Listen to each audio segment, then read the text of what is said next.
looking at the uncertain devastation of nuclear leak or war through the lens of the horrors of the Chernobyl incident.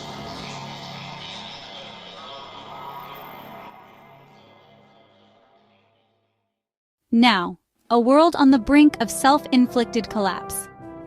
In 2025, the threat of nuclear devastation is no longer hypothetical.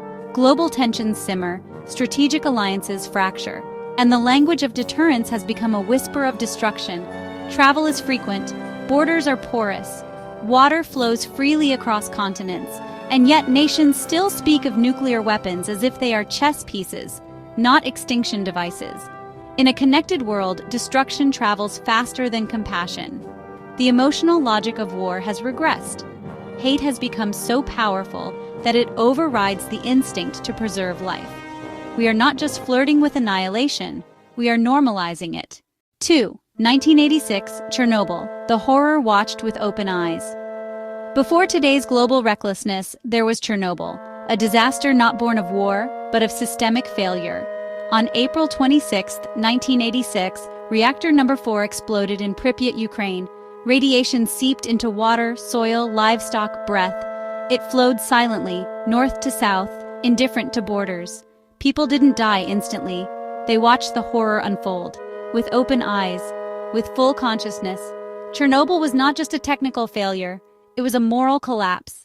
3. 1945, Hiroshima and Nagasaki, the birth of nuclear psychology. Decades before Chernobyl, the world witnessed the first nuclear rupture. On August 6 and 9, 1945, the United States dropped atomic bombs on Hiroshima and Nagasaki. Over 120,000 lives were lost instantly. The mushroom cloud became a symbol of dominance, but beneath it lay the emotional architecture of irreversible loss. The bomb didn't just destroy cities, it rewrote the emotional logic of war. These events weren't just military tactics, they were psychological fractures. They birthed a new kind of fear, invisible, irreversible, and indifferent to borders. 4. The intellectual's burden, walking on hostile ground. In this landscape of denial and aggression, the thinker walks cautiously.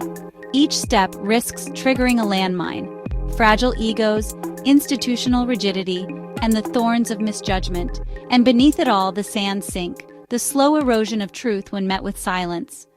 I do not walk recklessly, I walk cautiously, because clarity is dangerous in a world built on comfort. To speak truth in this climate is not just brave, it is dangerous. But silence is complicity, and complicity is collapse. 5. A final plea, let memory be a mirror, not a monument. Hiroshima, Nagasaki, Chernobyl, 3 names, 3 warnings, not just of destruction but of mindset. Let these events be more than history. Let them be mirrors, let them be questions. What are we still willing to risk for the illusion of victory? And who will speak when silence becomes survival?